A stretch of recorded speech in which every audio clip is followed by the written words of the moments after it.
Hola, muy buenas tardes a todas y a todas, bienvenidas, bienvenidos a este quinto jueves por los derechos humanos que estamos organizando desde Amnistía Internacional Castilla-La Mancha. Voy a ir invitando aquí a un compañero, Carlos, que ahora os presento, para que se sume a la conversación. Y mientras os voy diciendo, os voy contando que... hola, Carlos. ¿Qué tal? Buenas. En España hay miles de niños y niñas y adolescentes que sufren acoso escolar. Este es el tema del que vamos a hablar hoy, un problema invisible que les impide vivir su infancia como debe ser. El acoso escolar es un problema de derechos humanos, un problema que afecta a miles de familias, a miles de niños, niñas y adolescentes, y es un problema central en los centros educativos de todo el país, que además preocupa a buena parte de la población. El acoso escolar afecta gravemente a estas personas, a estos niños y niñas, y merma su autoestima, su salud, su rendimiento académico y, en general, su derecho a crecer felices y sin miedo. Incluso en los casos más graves puede dejar importantes secuelas de por vida. Hoy, como os decía, es nuestro quinto jueves por los derechos humanos. Hablaremos de ello con dos personas que nos aportarán diferentes perspectivas sobre esta problemática. En primer lugar, Carlos Sanguino, que ya estáis viendo en la pantalla, que es el responsable de menores, de educación y de diversidad afectivo-sexual de Amnistía Internacional España, y también es el responsable de la campaña Pupitres Libres de Amnistía Internacional, que aborda esta cuestión en nuestro país. Y posteriormente hablaremos también con Hugo Ferreiro Gómez, que es un estudiante participante en un programa de ayuda entre iguales en un instituto de Vargas en Toledo. Podéis ir dejando preguntas, si queréis, a lo largo de la conversación en los comentarios, y si tenemos oportunidad se las plantearemos. Así que, bueno, Carlos, bienvenido. Muchas gracias por aceptar nuestra invitación. Y para Estupendo. empezar, ¿cómo se hace una investigación sobre acoso escolar, en este caso por parte de Amnistía Internacional? ¿Con cuánta gente habéis hablado? ¿Cuál es el proceso? Cuéntanos un poquito. Bueno, en Amnistía, la verdad es que cuando hacemos investigación. Bueno, ¿se me escucha bien, por cierto? Sí, ¿Audio sí. correcto? Perfecto. En Amnistía Internacional, cuando hacemos investigaciones, son procesos largos normalmente. Concretamente, el acoso escolar nos llevó como aproximadamente un año. Empezamos con ella en octubre de 2018 y acabamos como en noviembre de 2019 aproximadamente. O sea que el proceso es bastante largo y tiene bastantes fases, ¿no? Eh, Primera fase, investigación con, digamos, los medios que puedes conseguir con un ordenador y una mesa, ¿vale? Entonces, lo primero, ver qué información está disponible por mecanismos, ya sea en webs públicas o ya sea consultando a portales de transparencia y autoridades y determinadas, por ejemplo, fuentes académicas, pero digamos que lo primero que se hace es ver qué se ha investigado ya sobre el problema y qué se puede encontrar, digamos, en Internet, sin más historia que eso. A partir de ahí se hace una investigación preliminar, un primer tanteo, y a partir de ahí se decide si se continúa o no se continúa, ¿no? Nosotros, en nuestro caso, teníamos claro que sí. O sea, hicimos una primera investigacióncilla y llegamos a la conclusión que como Amnistía podíamos aportar cosas interesantes y que podíamos decir cosas que otra gente no había dicho, ¿no? Que era un poco también uno de los objetivos de la investigación. Eh, Segunda fase, ya cuando tomas la decisión de que sí que hay motivos para seguir investigando, ya llega el momento de hablar con personas expertas, ¿no? Hablamos con personas que habían estudiado sobre acoso escolar desde un punto de vista académico, un listado grande, como de 25 o 30 personas que han estudiado esto desde un punto de vista bastante profundo y, y bastante desde el punto de vista, digamos, universitario, ¿no? Académico. Y luego con educadores, personas que hayan vivido el acoso escolar desde un punto de vista profesional, profesorado, directores y directoras de centro, orientadores y orientadoras de centros educativos. Y luego, posteriormente, ya hicimos la fase 3, que ya fue la fase en la cual ya hablas con personas que han sufrido acoso escolar y sus familias, que como os podéis imaginar, pues eso fue una parte pues muy intensa, ¿no? Porque al final ahí la gente está desnudándose un poco delante tuya y te está contando un poco situaciones pues muy complicadas que a veces no ha contado mucho, que hace mucho que no cuenta, ¿no? Entonces esa parte, pues yo creo que es de las partes más duras también de las investigaciones, ¿no? Que hace Amnistía. Que Ujú. siempre se producen, pero y que hay que hacerlas efectivamente, pero que desde luego tienen una intensidad por encima de las otras, ¿no? Y luego también estuvimos hablando con estudiantes, porque nos interesaba mucho saber eh, cómo estudiantes que a lo mejor no habían sufrido acoso escolar, pero sí que lo habían visto, digamos, en otros compañeros o compañeras, visibilizaban esto y qué impresión les daban, si tenían claro lo que era o no era acoso escolar. Y entonces hicimos una serie de grupos focales con con una serie de estudiantes para intentar sacar más conclusiones a partir de ahí. Y luego ya lo último que queda, a partir de eso, hablamos como que preguntabas, ¿no? Como con 125 personas aproximadamente. Ujú. O sea, un número ya grande como para tener suficientes tendencias y poder afirmar ciertas cosas con cierta rotundidad. Y a partir de ahí ya llega el momento de redactar y de revisar, ¿no? Que redactar y revisar en Amnistía es complicado siempre, ¿no? Porque intervienen muchas personas para revisar, tenemos el rigor por bandera, ¿no? E intentamos que no haya fallos y eso supone mucha gente revisando y muchas cosas que cambiar normalmente. Ujú. Entonces, No, te iba a nada, preguntar un poco, después de toda esa investigación, todas esas entrevistas, ¿qué es lo que descubristeis? ¿Qué es lo más relevante que descubristeis en ese trabajo? pues mira, yo creo que ahí el primer descubrimiento que nos llamó mucho la atención cuando empezamos a hablar con gente y empezamos a escarbar un poquillo en el tema, era que había un problema con los datos. Porque en España, como sabéis, la educación está transferida a las comunidades autónomas. Son las comunidades autónomas las que tienen datos oficiales, digamos, de acoso escolar. Y los datos de acoso escolar en España de las comunidades autónomas son muy bajos, pero cuando digo bajos son ridículamente bajos. Hablo, sin excepción, en todas las comunidades autónomas de porcentajes a lo mejor del 0,035 del alumnado, del 0,025, del 0,04 del alumnado, mientras que los estudios empíricos, que son estos estudios en los cuales entrevistas a miles de, un muestreo importante de miles de estudiantes y les preguntas, ¿no? Si han sufrido de forma repetida violencia o agresiones en el colegio, daban un dato mucho más elevado, ¿no? Aquí no hay unanimidad porque dependiendo del estudio nos dan unos datos o nos dan otros datos y hay mucha diferencia entre lo que dicen unos datos u otros. Pero, por ejemplo, nosotros, los datos de la Organización Mundial de la Salud, que nos parecen increíbles, colocan la tasa de acoso escolar entre un 4 y un 6%. Se supone que de cada 100 niños, 4 o 6 sufren Ujú. acoso escolar, ¿no? Eso es lo que dicen los propios estudiantes cuando contestan, digamos.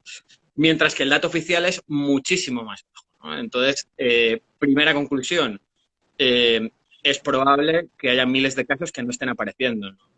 En los datos oficiales, ¿no? Y esto fue un primer mensaje con el que nosotros salimos adelante en el informe, es lo primero que decimos en realidad en el informe, y a partir de ahí tratamos de averiguar los porqués, ¿no? Y que hay muchos porqués que los tratamos de explorar. Algunos son, pues, por ejemplo, que es muy complicado denunciar. En realidad no hay mecanismos buenos para que los estudiantes puedan denunciar. Esto ya es muy sabido, ¿no? Del acoso escolar, es muy complicado. Los padres Ujú. y las madres se enteran muy tarde cuando se produce acoso escolar.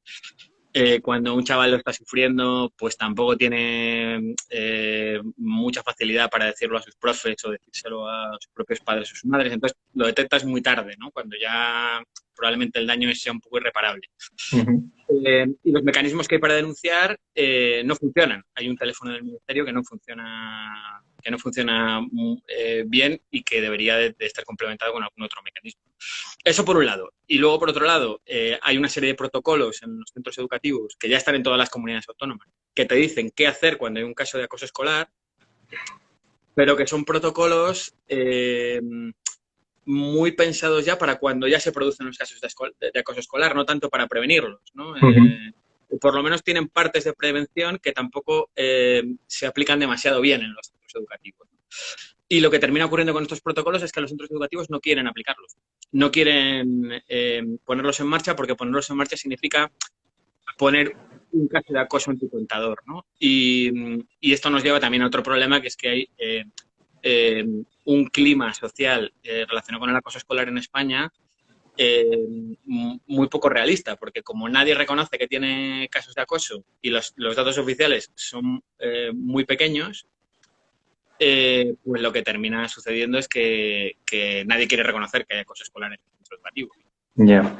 ¿Y por qué dices o por qué Amnistía ha concluido que ese teléfono de denuncias actual no funciona? Pues bueno, que el teléfono de denuncias no funciona lo reconocía el propio ministerio, ¿no? En realidad el ministerio puso en marcha un teléfono de denuncias hace algunos años, en el 2016-2017, después de que se hubiera puesto de moda un poco el asunto porque salió con bastante claridad en medios de comunicación.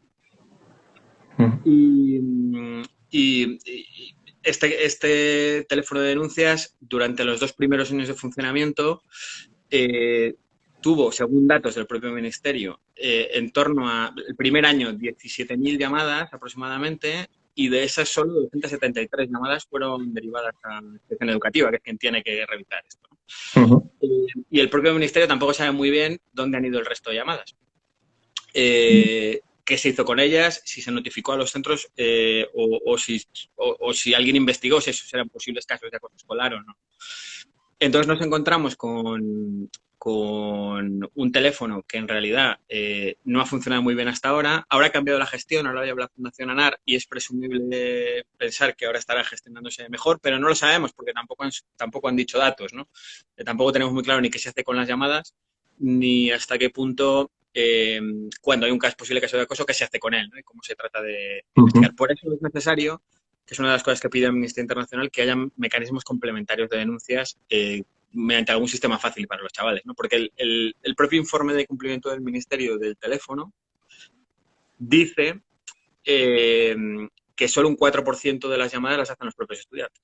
Uh-huh. Entonces, lo cual, por otro lado, es muy lógico, porque en realidad, como todos sabemos, los y las adolescentes utilizan mucho el teléfono, pero no para llamar, lo utilizan para otras cosas.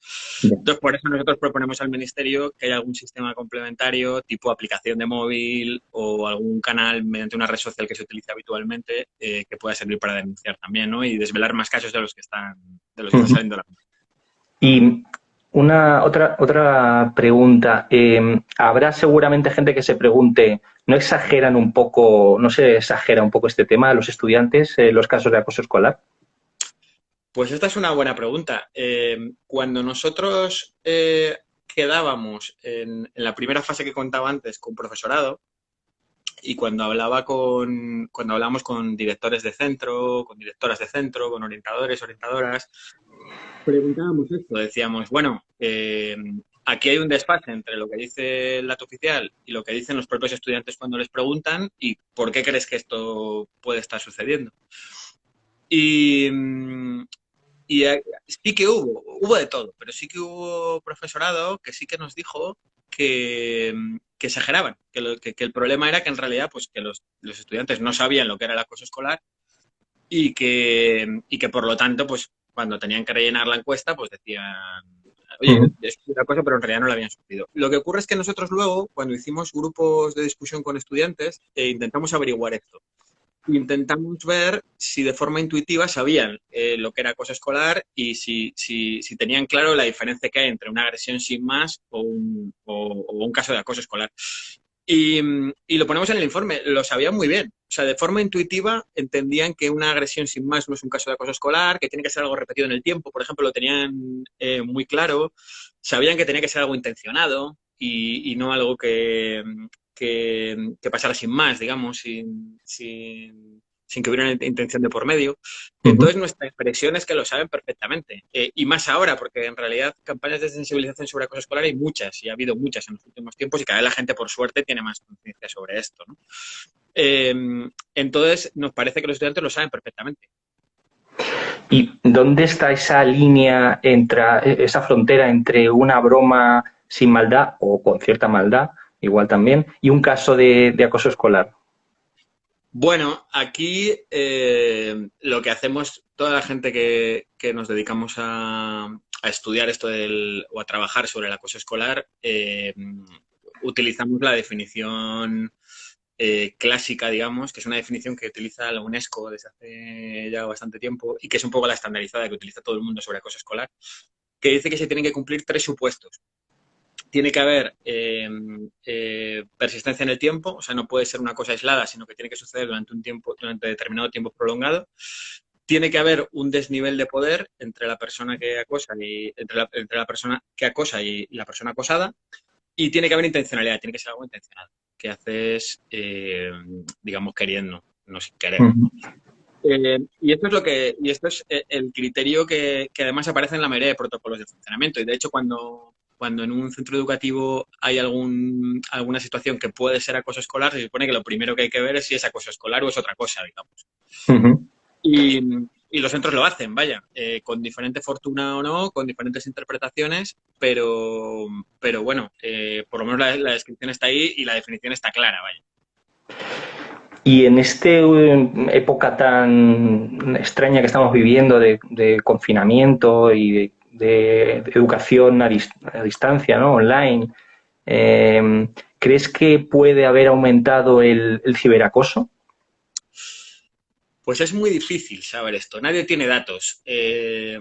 Nos preguntaban con motivo del Día Internacional de Acoso Escolar y decíamos pues, que Amnistía no sabe si hay más casos de ciberacoso durante el confinamiento. Lo que está claro es que las personas que estaban sufriendo ciberacoso probablemente lo sigan sufriendo ahora mismo.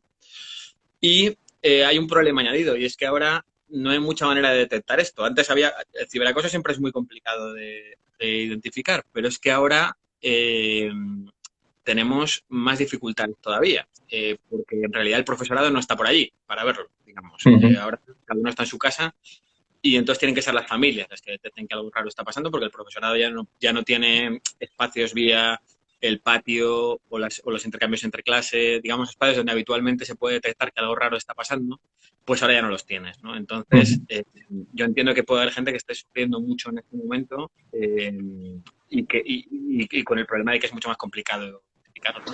Por eso nosotros le hemos pedido al Ministerio que por un lado, publicite los mecanismos de denuncia que existen, que no nos gustan, pero bueno, que por lo menos la gente sepa que existen, el teléfono de denuncia, que sea alguna campaña de sensibilización informando a estudiantes de que esto existe y es una posibilidad que pueden utilizar.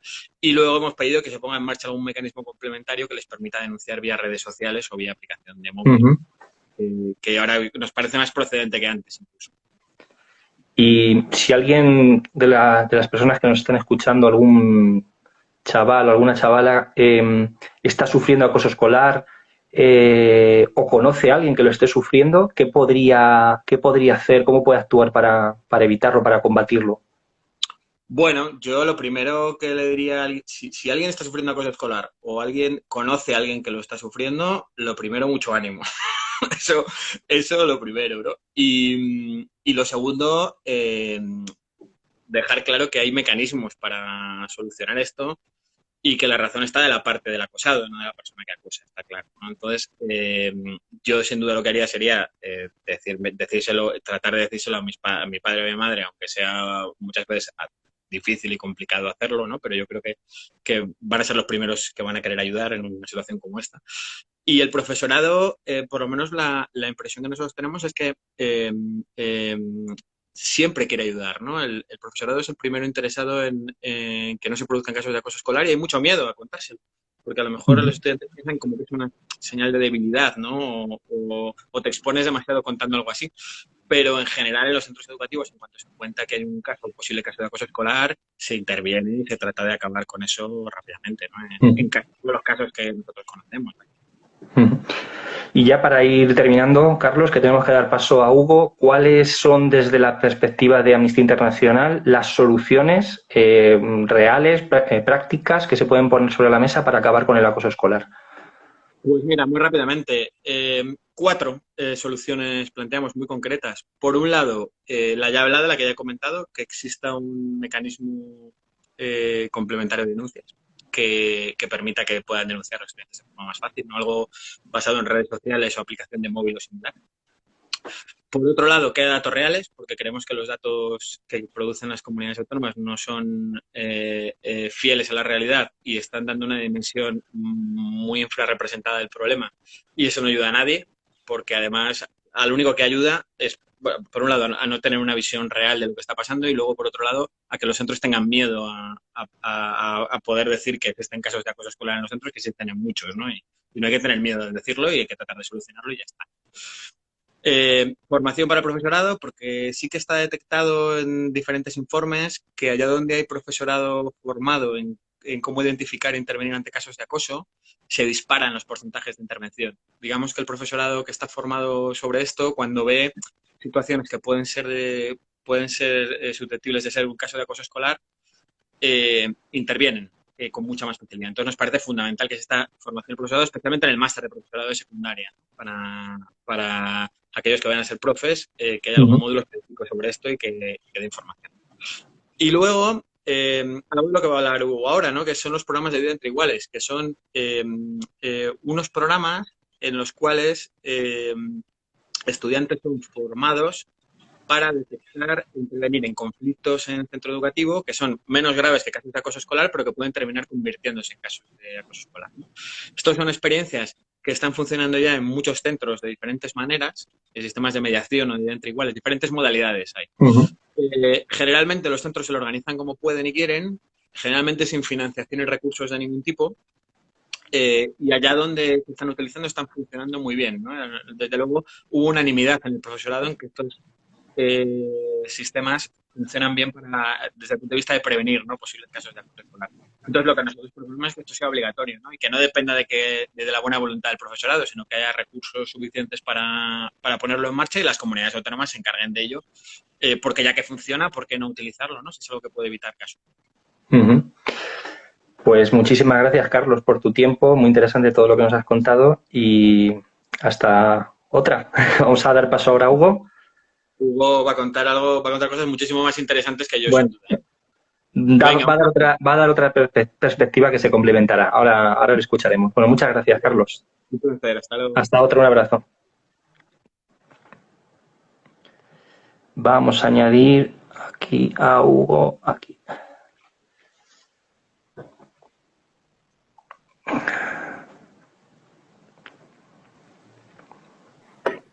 Hola, buenas tardes, Hugo. Hola, Alfonso, buenas. ¿Cómo estás? Bien. Bien. Bueno, pues os presento a Hugo Ferreiro Gómez, que es un estudiante, actualmente es estudiante de Ingeniería Naval en Madrid, si no me equivoco, Sí. que durante su etapa en el instituto participó en programas de ayuda entre iguales, un programa de alumnos mediadores, en el Instituto Julio Verne de Vargas, de Toledo.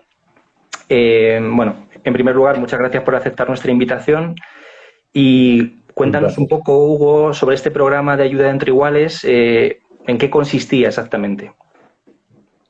A ver, yo este programa, cuando entras no lo conoces. Tú entras en el instituto en primero y a las pocas semanas haces una votación. Te hablan del programa de alumnos mediadores y toda la clase, sin haber elección ni propuestas, el alumnado elige 2 alumnos mediadores entre toda la clase y ya tú aceptas si seguir con el programa o no. Y una vez has aceptado, lo que hicimos nosotros, en mi caso, nos llevaron a un albergue. Pasamos 2 días allí en un albergue, creo que fue viernes y sábado, para no perder clase, y nos dieron charlas acerca de psicología, cómo empatizar entre iguales, un montón de juegos también, para aprender a hablar con la gente y entenderlos. O sea, que recibisteis una formación. ¿Había luego profesores, una vez que ya estabais formados, que os vigilaban, supervisaban un poco vuestro trabajo? Sí, o sea, después de la formación, cada 2 semanas, en el horario de tutoría, nos reuníamos los alumnos mediadores y con un conjunto de profesores. Creo que había también profesores que participaban en el programa junto con la educadora y el orientador. Y allí hablábamos sobre posibles casos de acoso, mejoras en casos de acoso que ya habíamos visto, etcétera. Y también realizábamos juegos para seguir con nuestra formación. Y una vez, cuéntanos un poco el proceso una vez que se identificaba algún caso. O ponos algún ejemplo de un caso concreto que tuvierais que intervenir, ¿cuál era el proceso una vez que se identificaba? Yo me acuerdo de un caso que estaba yo en tercero de la ESO y fue acerca de un chaval árabe que también tenía problemas de visión y había gente de Vargas, porque yo soy de Olías, que llevaba tiempo metiéndose con él desde que entró prácticamente. Y normalmente había estado solo, bueno, había cambiado de amigos muchas veces y llegó un día que explotó. El chaval se metían con él casi diariamente. Y a la salida quedó con unos amigos y se pegaron. Terminó eso en pelea. Y después de eso, lo que se decidió fue reunirnos todos, los alumnos mediadores con los profesores, y tratar de hablar con ambas partes. Normalmente, lo que hacíamos en casos así graves como este es reunirlos por separado y solos, o sea, uno por uno, en diferentes salas, para intentar sacar la verdad de lo que había ocurrido y entender el porqué de la situación. Pero también había parte de ayuda mientras caminábamos, o sea, porque cuando tú tienes esa edad no confías, bueno, sí que confías, pero quieres ser independiente y prácticamente no acudes a un adulto ante este tipo de problemas. Entonces, con este programa lo que pretendían los profesores es tener vigilado un acoso, por ejemplo, en el autobús y en el camino de vuelta a casa, porque en clase tú lo puedes ver como adulto, pero durante los trayectos y a casa prácticamente había el mismo acoso y no había nadie para vigilar. ¿Y te parece que ese sistema es efectivo, que realmente funcionaba bien en vuestro caso? ¿Se resolvían esas situaciones de conflicto, de acoso contra compañeros y compañeras? Yo creo que sí, porque cualquier compañero sabía que si tenía algún problema de acoso, persistían mucho unas bromas determinadas, podía hablar con nosotros fuera en el recreo, después al volver a casa, y nosotros le íbamos a ayudar. Además que no siempre se hablaba con los profesores, sino que entre nosotros intentábamos resolver el conflicto antes de que llegase a una pelea o cualquier tipo de conflicto, sí. Mira, preguntan por aquí, bueno, precisamente Carlos pregunta un par de cosas. Una, si resultó interesante al principio cuando te lo contaron y tal. Y por otro lado, ¿cómo erais vistos por el resto de compañeros, de estudiantes del instituto? Al principio, bien, o sea, es ilusionante porque ayudar a los demás siempre resulta agradable. Y el resto de compañeros nos trataban entre iguales, o sea, no había, además habíamos sido elegidos por ellos, así que confiaban en nosotros. Salíamos una vez a la semana, eso sí, que se notaba, pero por el resto era todo igual, o sea, éramos iguales y la mayoría se olvidaba de que existíamos, o sea, sabían que estábamos ahí, pero no nos prestaban mucha atención. ¿Crees que esta buena práctica, este sistema podría podría llevarse, ampliarse a todos los centros y que de alguna manera fuera obligatorio, que tuviera que existir en todos los institutos? Sí, yo creo que es una buena manera de evitar el acoso y el bullying. Además que ahora con las redes sociales y todo este tema, los profesores no pueden vigilar si un chaval o una chica está siendo acosada a través de WhatsApp, en los grupos de WhatsApp de su clase o por Instagram. Eso lo podemos ver los alumnos. Claro. Y la formación que recibimos nosotros es que fue prácticamente ínfima, casi gratuito. O sea, si no quieres llevar a los chicos para ser formados en un albergue, porque nos fuimos a un albergue y pasamos una noche allí, puedes recibir clases en la hora de tutoría y clases de psicología y son perfectamente idénticos. Mira, precisamente nos preguntan los compañeros y compañeras de Amnistía de Albacete qué te aportó esa formación a nivel personal. pues te ayuda en la vida en general, porque también te van a aparecer conflictos y puedes saber resolverlos, empatizar con el otro, saber por qué lo ha hecho, y al final ese programa te ayuda a ti también.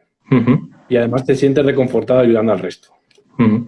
Nos has hablado antes de casos de acoso escolar que son más difíciles de detectar por los adultos y que los compañeros lo pueden ver más rápidamente.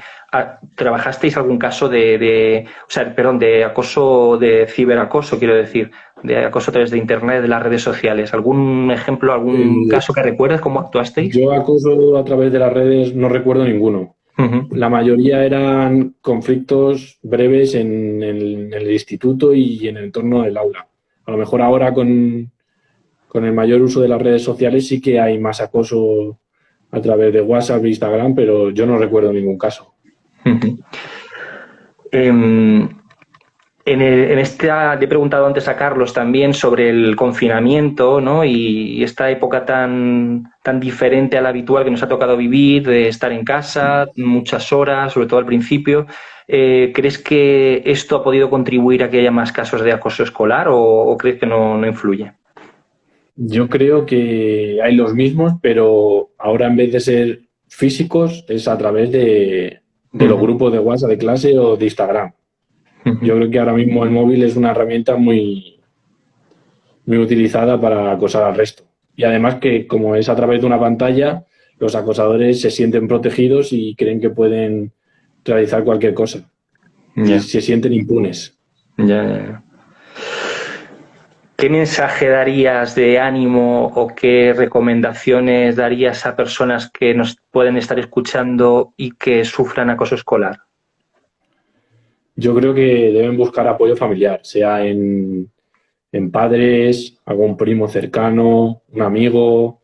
Yo sé que, buscar apoyo en adultos es difícil porque tienes 14, 15 años, quieres sentirte independiente y resulta difícil. Y también resulta difícil decir que estás siendo acosado, que se están metiendo contigo y explicarlo también es duro. Pero yo creo que es imprescindible buscar un apoyo de alguien cercano. Muy bien, Hugo. ¿Alguna otra cosa que nos podamos haber dejado en el tintero importante que quieras comentar antes de despedirnos? No, yo creo que ya está todo. Sí. Pues muchísimas gracias por tu tiempo, muchísimas gracias sobre todo por tu labor durante ese tiempo. Ojalá ese tipo de programas continúen y se extiendan a más institutos y nada, hasta otra. Mira, muy crack, dice por aquí Carlos, muy crack Hugo. Bueno, estoy de acuerdo. Pues muchas gracias a vosotros por haberme invitado y a ver si puedo participar en otras entrevistas o reuniones. Perfecto, muy bien. Hugo, muchas gracias. Un abrazo. A ti, hasta luego. Hasta luego. Bueno, como veis, el acoso escolar tiene solución si se ponen en marcha acciones concretas y, para terminar, comentaros que en Amnistía Internacional en España y en Castilla-La Mancha en concreto estamos exigiendo tanto al Gobierno central como al Gobierno autonómico que se tomen el problema en serio, dedicándole recursos humanos y económicos los necesarios, que esto no es una cosa de críos, que los adultos también tenemos que actuar y garantizar a los menores espacios libres de acoso. Por eso tenemos una página web que es pupitreslibres.org, en la que podéis informaros sobre esta campaña y también apoyarla con vuestra firma. Además, vais a poder encontrar algunos materiales sobre cómo detectar el acoso escolar, también cómo sumar, si sois docentes o sois familia o alumnos de instituto, de secundaria, o de primaria también, cómo sumar a vuestro centro a una red de aulas libres de acoso escolar y cómo multiplicar esta campaña en tu colegio o instituto. Así que os repito la página, pupitreslibres.org, ahí podéis informaros y firmar. Y nada, muchísimas gracias. Por aquí dicen que es muy interesante el testimonio de Hugo y nos vemos. Un abrazo, hasta la próxima.